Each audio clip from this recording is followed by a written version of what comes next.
ल हेर्नु साथी, यो ढुङ्गा भर्खर खसेको यो माथिबाट। यहाँ यसरी ढुङ्गा खसेछ, माथिबाट ढुङ्गा खसेछ। यो ढुङ्गा यहाँ खसेर टुक्रै टुक्रा भएको छ।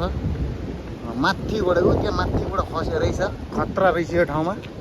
धन्न मान्छेलाई केही गरेर होइन रहेछ। ढुङ्गा हेर्नुहोस् टुक्रै टुक्रा भएको छ। यहाँ ढुङ्गा खसेर डाँडाबाट यो ढुङ्गाहरू खसेर डेन्जर छ है। बाटोमा हिँड्नु डेन्जर छ।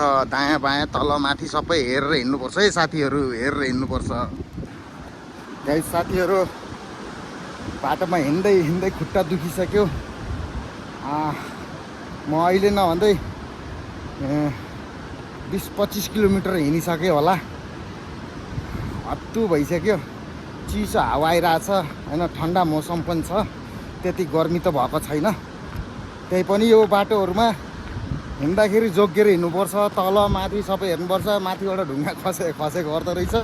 डरमा मर्दा त्यो हो। खासमा मेलामा यसो हिँडेको के गर्ने, मेला लाग्नुभन्दा अगाडि 3-4 दिन पानी पर्थ्यो, त्यतिकै थपक्क बसेँ। बल्ल हिजोदेखि घाम लाग्न थालेको छ। ल साथीहरू, भेटघाट गर्दै गरौँ ल। सब्सक्राइब लाइक सेयर चाहिँ गर्दै गर्नु होला। भिडियो हेर्दै जानुहोस् के हुँदै जाँदैछ बाटोमा।